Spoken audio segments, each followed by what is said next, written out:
The dream that started in a cornfield. Sarah Mitchell stood in the middle of her family's cornfield in rural Iowa, watching the military helicopters fly overhead during a training exercise. She was only 12 years old, but something about those powerful machines cutting through the sky made her heart race. The sound of the rotor blades was like music to her ears. While other kids her age were dreaming about becoming teachers or nurses, Sarah knew exactly what she wanted to be when she grew up. Her father, a corn farmer who had never been more than 50 miles from their small town, thought his daughter had lost her mind. "Girls don't fly helicopters, especially not military ones," he told her over dinner that night.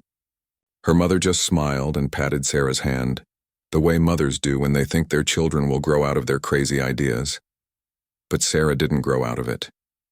She spent every free moment at the local library, reading everything she could find about aviation and military aircraft. She learned about the Apache helicopter, officially called the AH-64 Apache, and became fascinated by its power and precision. The Apache was designed to be a hunter-killer, built to take out enemy tanks and provide close air support to ground troops. It was fast, deadly, and required incredible skill to operate. When Sarah turned 16, she convinced her parents to let her take flying lessons at the small airfield 30 miles away.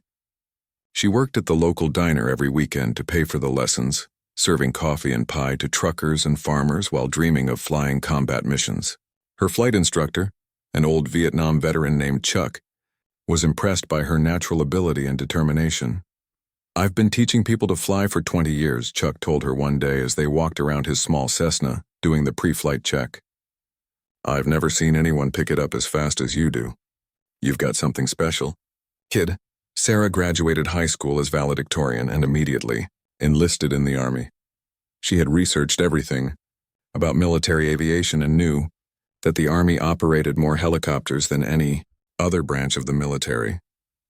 She also knew that women were not allowed in combat roles, but she believed things would change. They had to change. Basic training at Fort Benning was the hardest thing Sarah had ever done. The drill sergeant seemed to take special pleasure in making life difficult for the few women in her unit. They questioned whether women belonged in the military at all, let alone in aviation. Sarah endured push-ups in the mud, long marches with heavy packs, and constant verbal abuse designed to break her spirit. "You think you're going to fly helicopters, Mitchell?" Drill Sergeant Rodriguez shouted at her during a particularly brutal training exercise. "The closest you'll get to an Apache is washing one at the motor pool." But Sarah never gave up.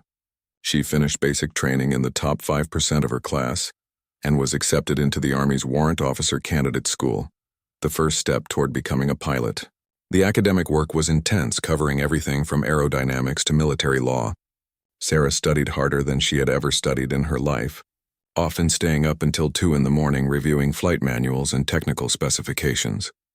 Flight school at Fort Rucker, Alabama, was where Sarah really proved herself. She started on small training helicopters, learning the basics of rotary wing flight. The instructors were tough but fair, and slowly, Sarah began to earn their respect.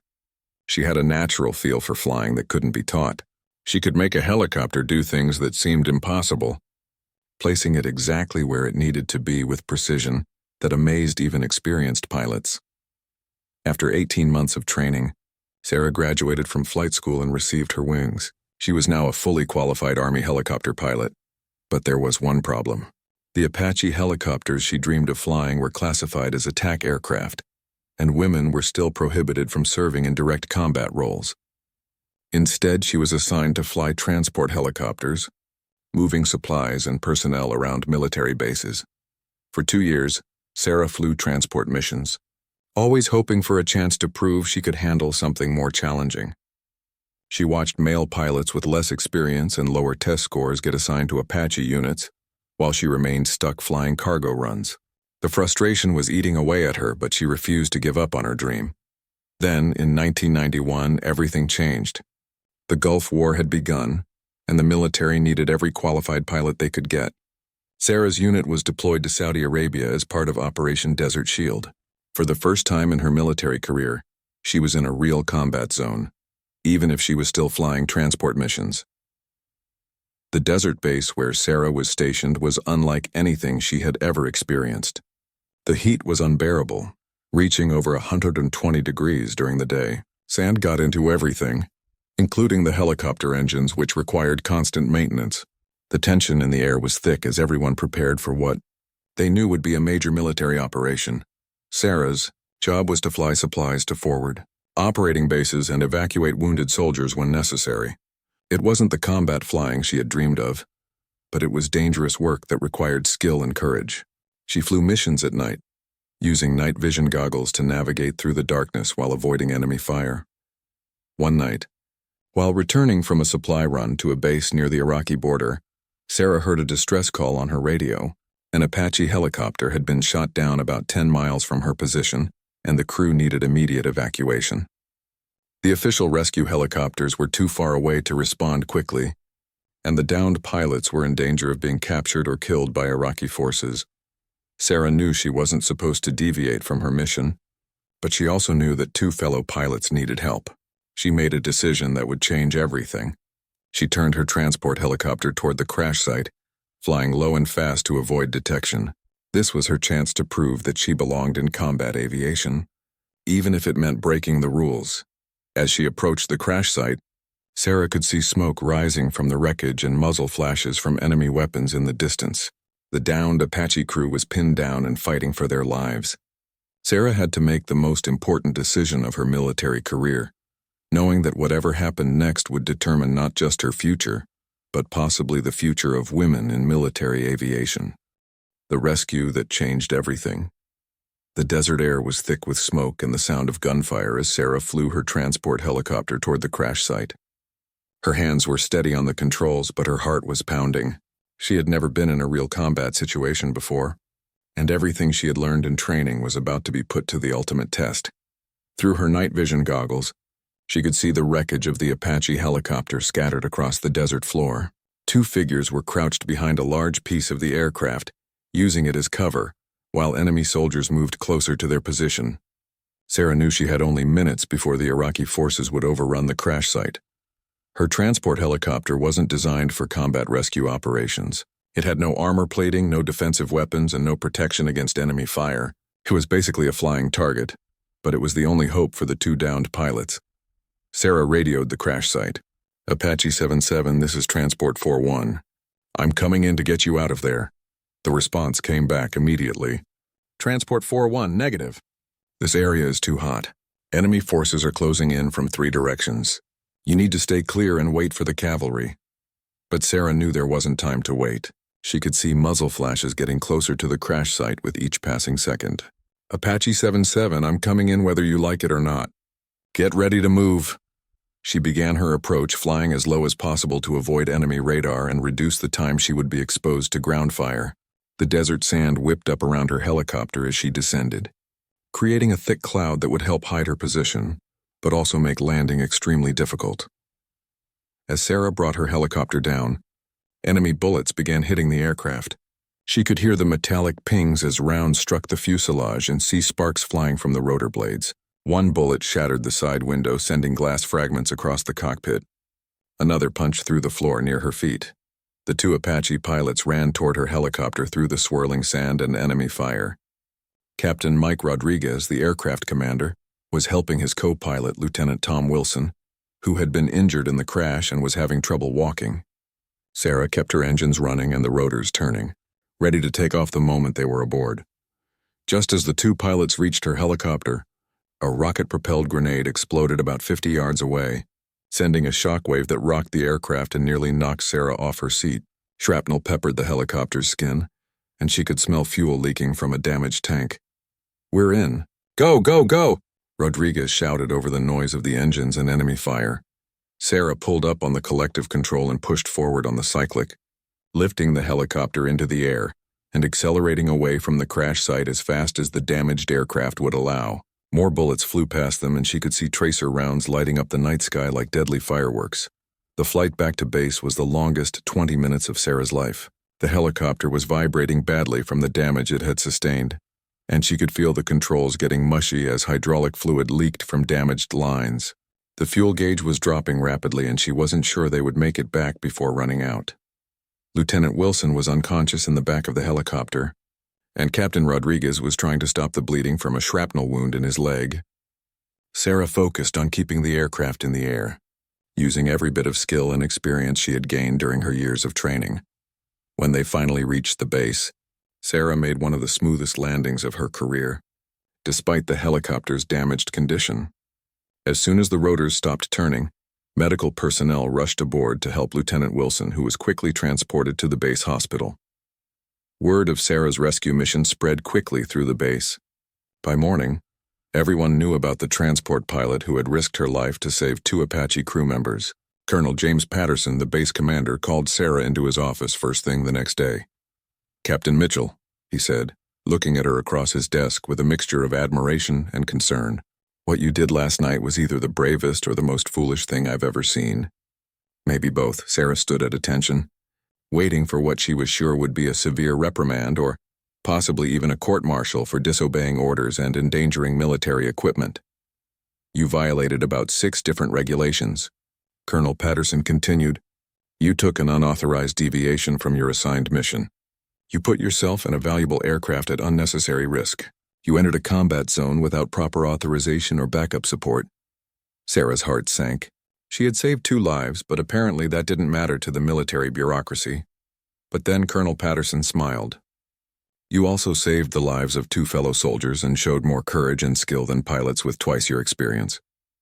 Captain Rodriguez told me that you flew that rescue mission better than most Apache pilots. Could have done it."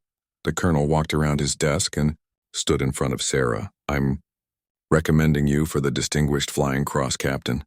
But more importantly, I'm also recommending that you be transferred to an Apache unit. It's time this man's army recognized that some of our best pilots happen to be women."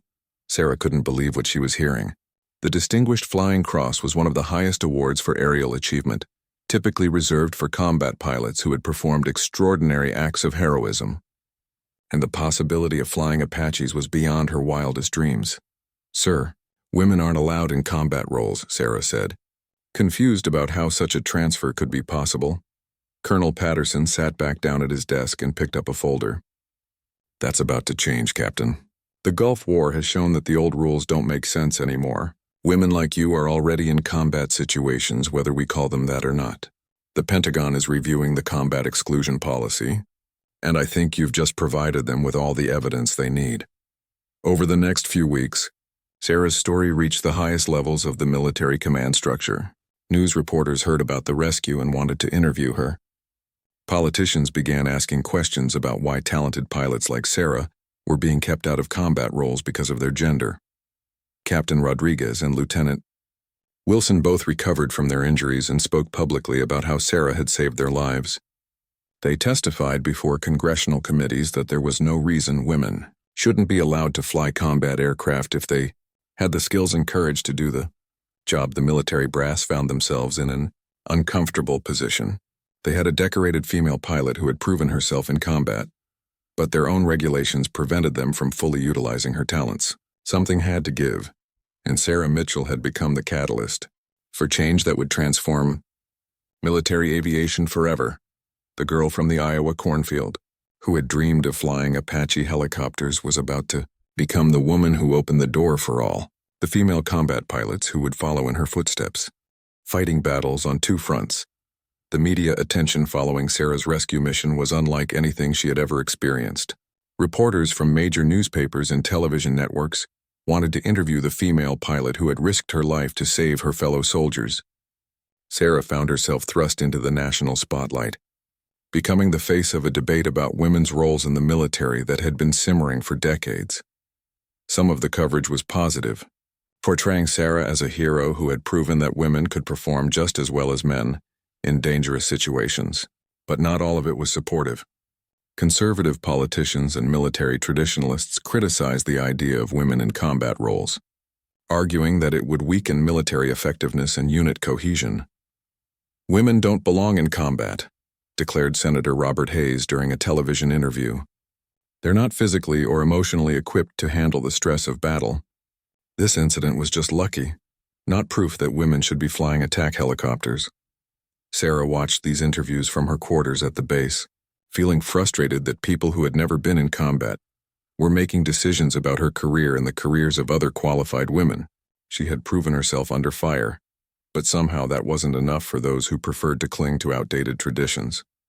the Army was caught in the middle of a political firestorm. On one hand, they had a highly decorated pilot who had performed admirably in combat. On the other hand, they had regulations that clearly prohibited women from serving in direct combat roles. Something had to change, but change in the military happened slowly, if at all. Colonel Patterson called Sarah into his office again 3 weeks after the rescue mission. This time, he had a different expression on his face, one that Sarah couldn't quite read. "Captain Mitchell," he began, "I have some interesting news for you. The Pentagon has decided to conduct an experiment. They're going to allow a small number of qualified female pilots to train on Apache helicopters as part of a pilot program to evaluate the feasibility of women in combat aviation roles." Sarah's heart leaped, but she tried to maintain her military composure. "How many pilots will be selected for this program, sir?" "One," Colonel Patterson replied. "Just one. And congratulations, Captain, because that one is you." Sarah couldn't believe what she was hearing. After years of dreaming about flying Apache helicopters, she was finally going to get her chance. But she also realized that she would be under intense scrutiny. Every mistake she made would be magnified and used as evidence that women didn't belong in combat aviation. "There are some conditions," the colonel continued. "This is officially a training and evaluation program, not a combat assignment. You'll learn to fly the Apache, but you won't be deployed on actual combat missions, at least not initially. The program will last 6 months and your performance will be closely monitored by Pentagon observers." Sarah understood what this meant. She would be a test case, a guinea pig in a military experiment. The pressure would be enormous, but this was the opportunity she had been waiting for her entire career. The Apache training program was located at Fort Hood, Texas, where Sarah reported 2 weeks later.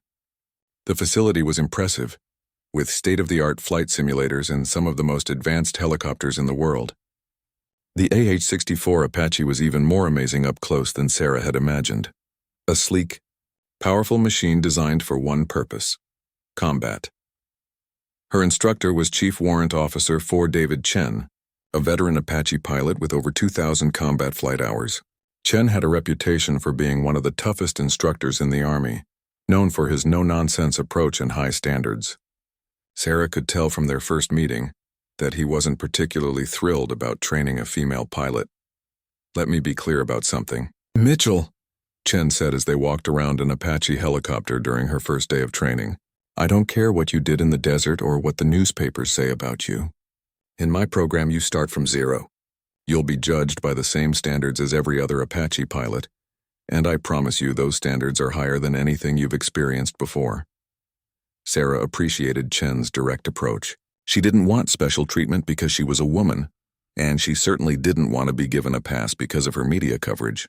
She wanted to earn her place in the Apache community through skill and dedication. The Apache helicopter was far more complex than anything Sarah had flown before. It had advanced avionics systems, sophisticated weapons controls, and required coordination between 2 crew members, the pilot and the co-pilot gunner. The learning curve was steep, and Sarah spent every free moment studying technical manuals and practicing procedures. The physical demands of flying the Apache were also more challenging than expected. The helmet-mounted display system was heavy and could cause neck strain during long flights. The vibrations from the aircraft's twin engines were more intense than smaller helicopters, and the G-forces during aggressive maneuvers were significant. But what really made Apache flying different was the mindset required.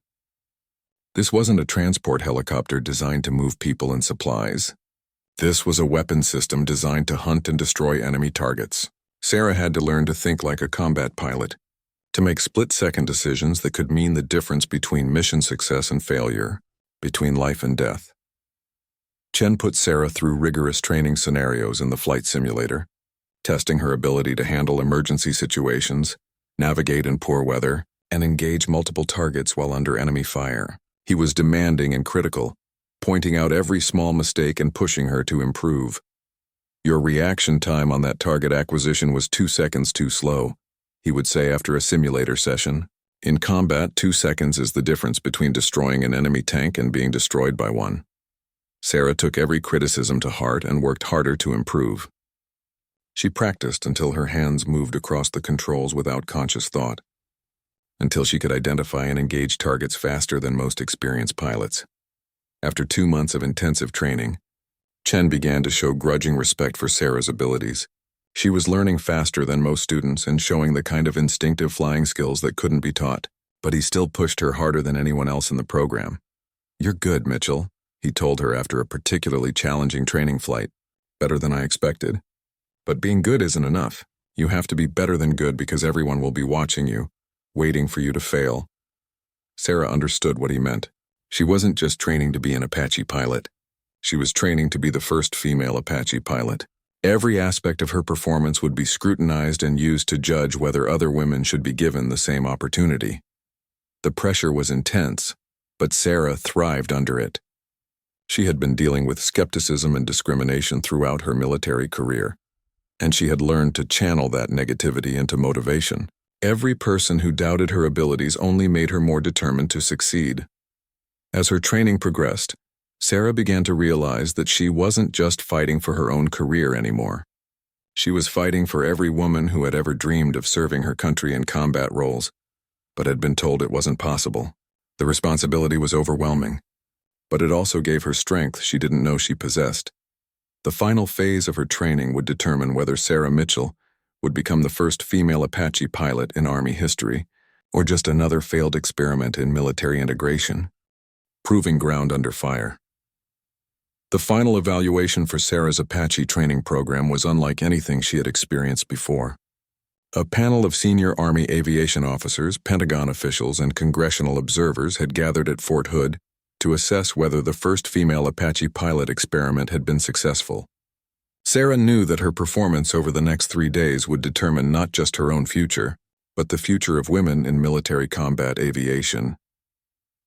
The evaluation began with written examinations covering every aspect of Apache operations, from basic flight procedures to advanced weapon systems. Sarah had studied for months memorizing technical specifications, emergency procedures, and tactical doctrines. She completed the written portions with near-perfect scores. But she knew the real test would come when she had to demonstrate her skills in actual flight.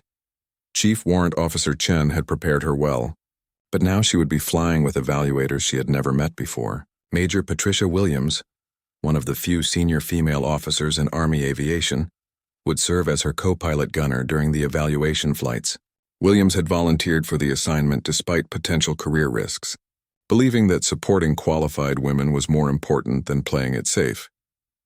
"I want you to know that I'm not here to make things easy for you," Major Williams told Sarah during their pre-flight briefing. "I'm here to evaluate your performance honestly and fairly. If you're not qualified to fly Apaches, I'll be the first to say so." Sarah appreciated Williams's directness. She had never wanted special treatment because of her gender, and she respected an officer who would judge her by the same standards applied to male pilots.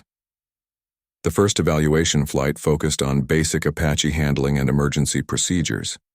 Sarah was required to demonstrate auto-rotation landings, single-engine operations, and recovery from various system failures. The evaluators threw one emergency scenario after another at her, testing her ability to think quickly and react appropriately under pressure. During one exercise, the evaluators simulated a complete hydraulic system failure, one of the most dangerous emergencies an Apache pilot could face. Without hydraulic assistance, the flight controls became extremely heavy and difficult to operate. Sarah had practiced this scenario dozens of times in the simulator, but doing it in an actual aircraft was much more challenging. She fought to control the helicopter as it bucked and vibrated, using all her strength to maintain level flight while following emergency procedures. Sweat poured down her face inside her helmet, but she remained focused and calm. After 10 minutes of wrestling with the crippled aircraft, she managed to execute a successful emergency landing. "Excellent performance, Captain," said Colonel Robert Stone, the lead evaluator, as they debriefed the flight. "Your response time and adherence to emergency procedures were flawless." The second day of evaluation focused on weapon systems and target engagement. This was where Sarah would prove whether she had the killer instinct necessary for combat aviation. The Apache was loaded with practice missiles and ammunition, and she would be required to engage multiple targets while maneuvering through simulated enemy fire. The target range was set up to replicate battlefield conditions, with pop-up targets representing enemy tanks, personnel carriers, and anti-aircraft positions. Sarah would have only seconds to identify each target, determine the appropriate weapon system to use, and execute the attack while avoiding simulated surface-to-air missiles. As Sarah's Apache approached the first target area, Major Williams called out threats and targets over the intercom. Tank at 2 o'clock, range 2,500 meters. SAM site at 11 o'clock, range 800 meters. You're being painted by enemy radar. Sarah quickly assessed the tactical situation. The surface-to-air missile site was the immediate threat and had to be eliminated first. She rolled the Apache into a hard right turn, bringing the aircraft's 30mm chain gun to bear on the target, while simultaneously launching flares to confuse any incoming missiles. The chain gun fired in controlled bursts, sending practice rounds toward the target with devastating accuracy. As soon as the SAM site was neutralized, Sarah immediately transitioned to engage the tank target with a Hellfire missile. The missile tracked perfectly to the target, scoring a direct hit. For the next hour, Sarah worked her way through increasingly complex scenarios, engaging multiple targets while avoiding threats and coordinating with simulated ground forces. Her target acquisition times were faster than most experienced Apache pilots, and her accuracy was exceptional.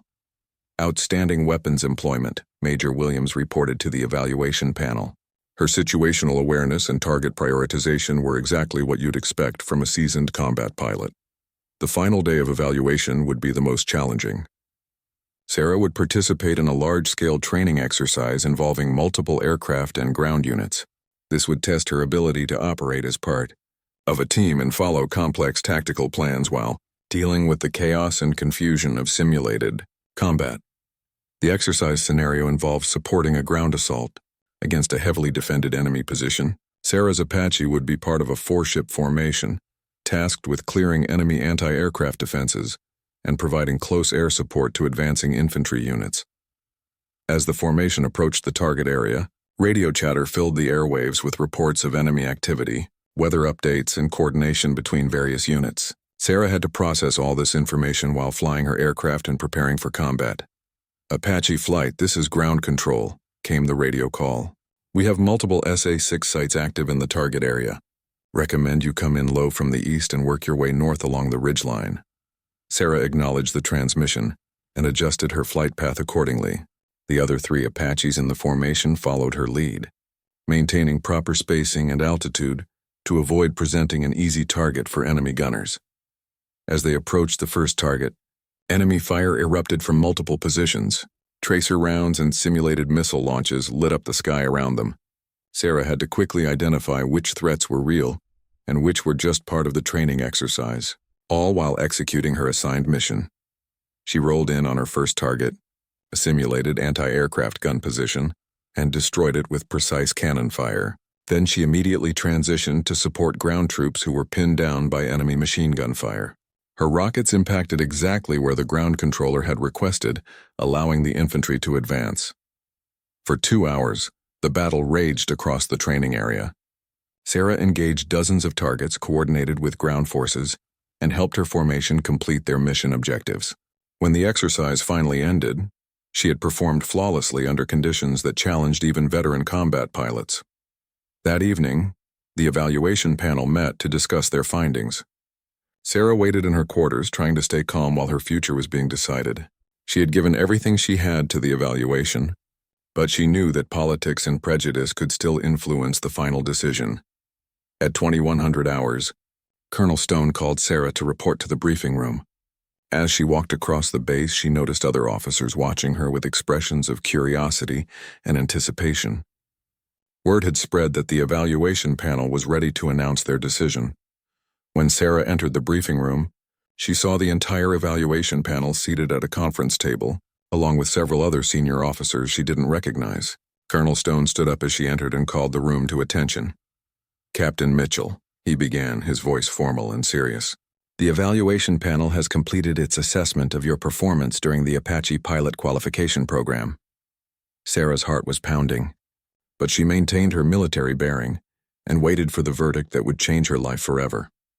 "After careful consideration of your written examinations, flight performance, and tactical employment," Colonel Stone continued, "it is the unanimous opinion of this panel that you have exceeded all standards required for Apache pilot qualification." Sarah felt a wave of relief and joy wash over her, but she remained standing at attention. Furthermore, Colonel Stone added with a slight smile, "It is our recommendation that you be immediately assigned to an operational Apache unit and designated as a combat-ready pilot."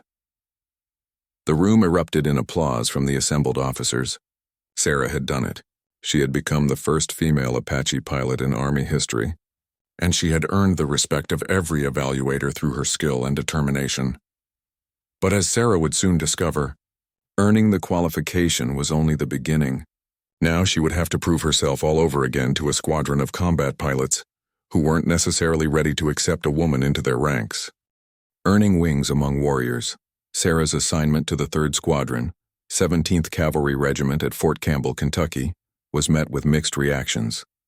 The unit, known as the Steelhawks, was one of the Army's most elite Apache squadrons, with a reputation for aggressive tactics and exceptional combat performance. The pilots and crew chiefs who made up the squadron had trained and fought together for years, forming tight bonds that outsiders found difficult to penetrate. When Sarah walked into the Squadron Operations Center for the first time, the room went noticeably quiet. Conversation stopped mid-sentence, and she could feel every pair of eyes in the room examining her. She had expected this reaction, but it still made her uncomfortable. These men had heard about the female Apache pilot who was being assigned to their unit, and many of them had strong opinions about whether women belonged in combat aviation. Lieutenant Colonel Marcus Webb, the squadron commander, was a tall, lean man with over 3,000 Apache flight hours and 3 combat deployments. He had a reputation for being fair but demanding, and Sarah knew that his support would be crucial to her success in the unit. "Captain Mitchell," he said as she reported to his office, "welcome to the Steelhawks. I want you to know that I requested you for this assignment based on your evaluation scores and training performance, not because the Pentagon told me I had to take you." Sarah appreciated his directness. "Thank you, sir. I'm ready to get to work." Colonel Webb studied her for a moment before continuing. "I'm sure you're aware that not everyone in this squadron is thrilled about having a woman join the team. Some of these pilots have been flying together for years, and they're skeptical about how you'll fit in. You're going to have to prove yourself all over again." "I understand, sir. I wouldn't expect anything less." "Good. I'm pairing you with Captain Jake Morrison as your co-pilot. He's one of my best gunners and has 2 combat deployments under his belt. If anyone can help you integrate into this unit, it's him." Captain Morrison was waiting outside the commander's office when Sarah emerged. He was a stocky man in his early 30s with prematurely gray hair and intense blue eyes that seemed to take in everything around him. His handshake was firm but brief, and Sarah got the impression that he was reserving judgment about his new pilot. "So you're the famous female Apache driver I've been hearing about," Morrison said as they walked toward the flight line. "I hope you're as good as your press clippings say you are." "I guess we'll find out," Sarah replied, matching his matter-of-fact tone. Their first flight together was a basic orientation mission designed to familiarize Sarah with local flying areas and squadron procedures. Morrison was professional but cool, testing her knowledge with technical questions and observing her flying techniques with a critical eye. As they lifted off from the airfield, Sarah could feel the power of the Apache beneath her hands. This aircraft was newer and more advanced than the training helicopters she had flown at Fort Hood, with updated avionics and weapon systems that responded instantly to her commands. "Take us over to range 47, Morrison instructed. "I want to see how you handle low-level navigation in unfamiliar terrain." Sarah dropped the Apache to 50 feet above the ground and accelerated to 120 knots, weaving between hills and trees while following a predetermined route. The terrain following flight required constant attention and precise control inputs to avoid obstacles while maintaining tactical positioning. Morrison said little during the flight, but Sarah could sense him evaluating every decision she made. When they returned to base an hour later, he still seemed reserved about her capabilities. "Not bad," was his only comment as they shut down the aircraft engines. Over the next few weeks, Sarah flew training missions with different co-pilots in the squadron, gradually getting to know the other air crews and their flying styles. Some were openly hostile, making comments about women in combat that were designed to test her reaction. Others were simply indifferent, treating her as they would any new pilot joining the unit. The breakthrough came during a night training exercise in the mountains of Tennessee.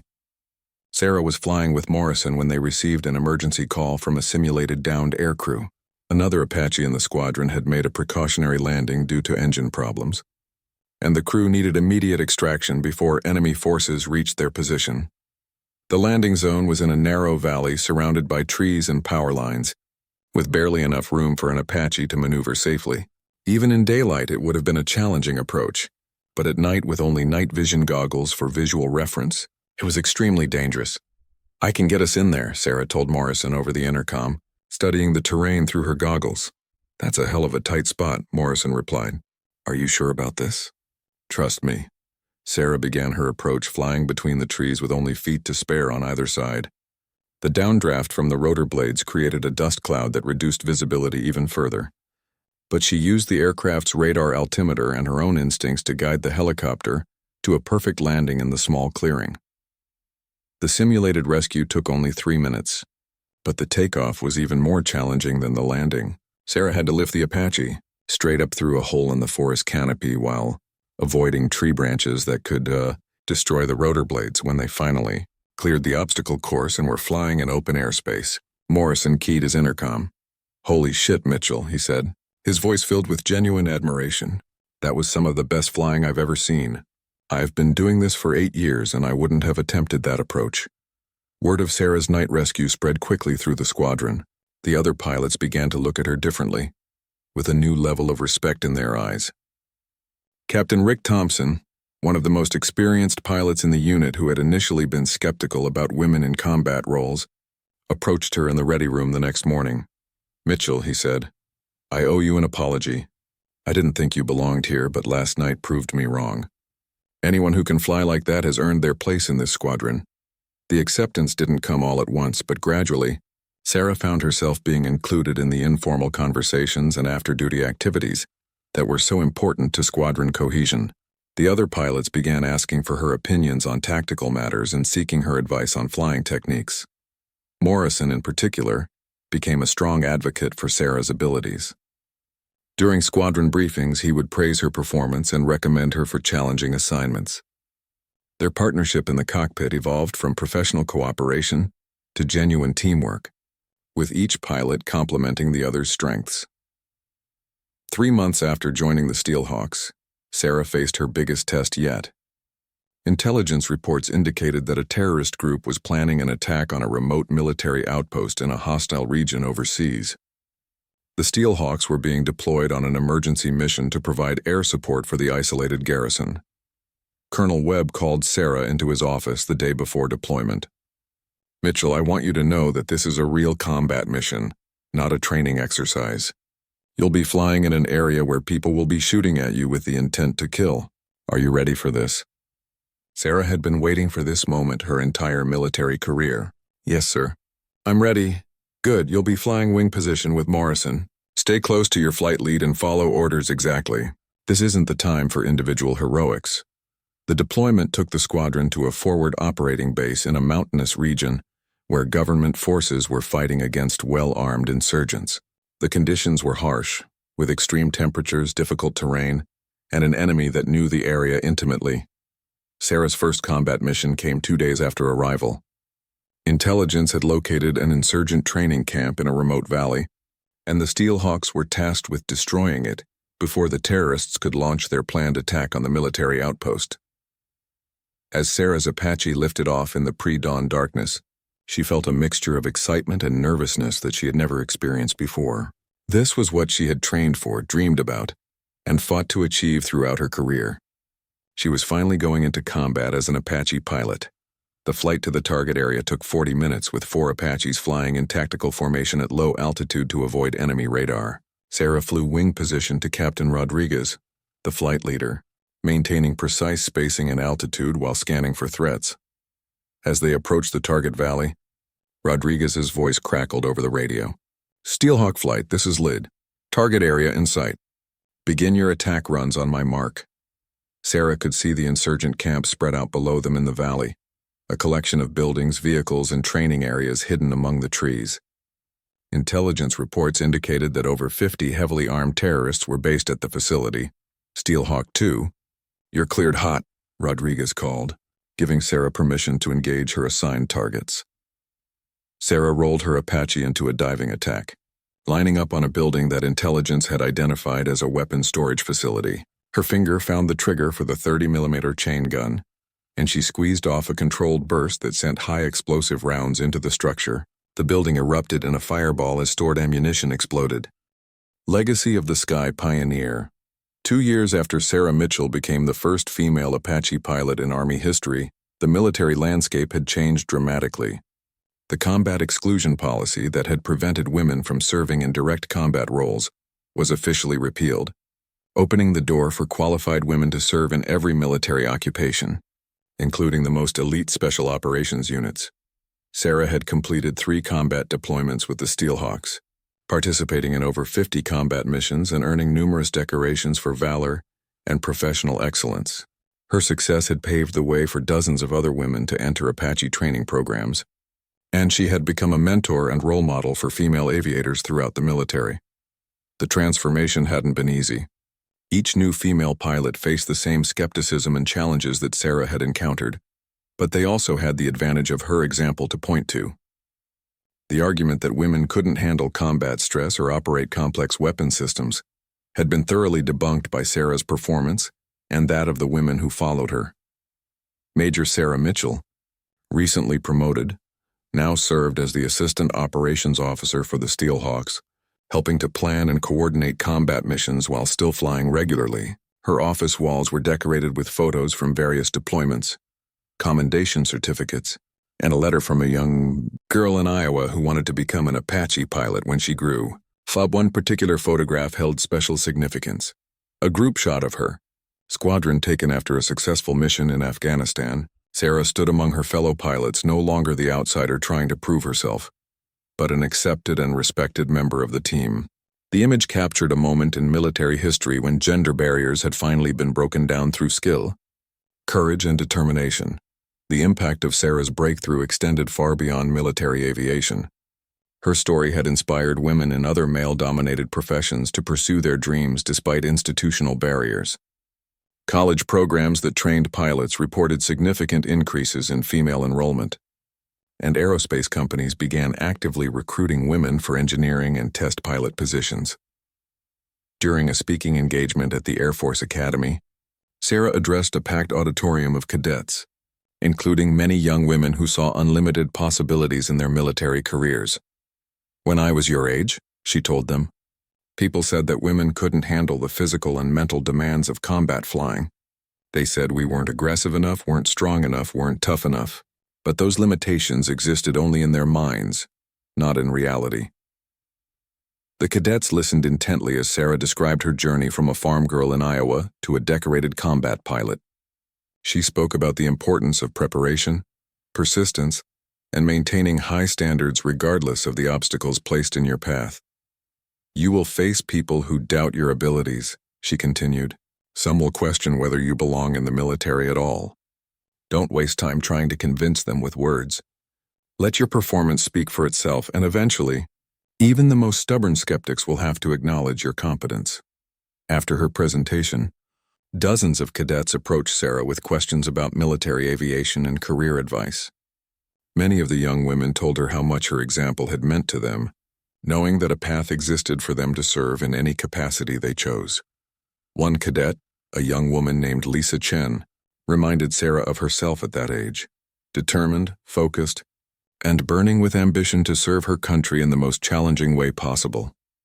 "Ma'am," Cadet Chen said, "I want to fly Apaches like you do. What's the most important advice you can give me?" Sarah smiled, remembering her own burning desire to fly combat helicopters and the long journey it had taken to achieve that goal. "Never let anyone convince you that your dreams are impossible," she replied. "The only limits that really matter are the ones you accept for yourself." The military continued to evolve, with women now serving in previously all-male units including Army Rangers, Navy SEALs, and Marine Corps infantry. The integration hadn't been without challenges, but Sarah's success had provided a blueprint for how change could be implemented effectively when it was based on merit and performance rather than political considerations. General Patricia Hayes, who had become the first female Army Chief of Staff, invited Sarah to the Pentagon to discuss the future of women in military aviation. During their meeting, General Hayes reflected on how much had changed since Sarah's pioneering service. "You opened a door that can never be closed again," General Hayes told her. "Every woman who serves in combat roles today owes something to what you accomplished. You proved that integration could work when it was done right." Sarah felt honored by the general's words, but she also knew that her individual success was just one part of a larger social transformation.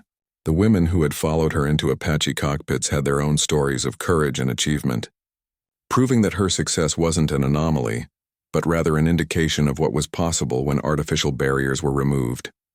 The Steel Hawks squadron had evolved as well, now including 6 female pilots among its ranks. Sarah had personally mentored 3 of them, helping them navigate the challenges of integrating into a traditionally male environment. The squadron's performance had never been better, with the diverse perspectives and skills of its pilots contributing to tactical innovations and improved mission effectiveness. Captain Morrison, now Major Morrison and Sarah's deputy, had become one of the military's strongest advocates for gender integration.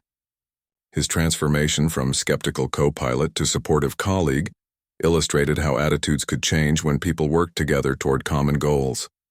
"Sarah changed all of us," Morrison told a reporter during an interview about military integration. "She made us better pilots and better soldiers by forcing us to focus on performance rather than prejudice. The squadron is stronger because of what she brought to it." As Sarah prepared for her next assignment, command of her own Apache squadron, she reflected on the journey that had brought her from the cornfields of Iowa to the cockpit of the world's most advanced attack helicopter. The dreams of a 12-year-old girl watching military helicopters fly overhead had become reality through determination, hard work, and the courage to challenge conventions.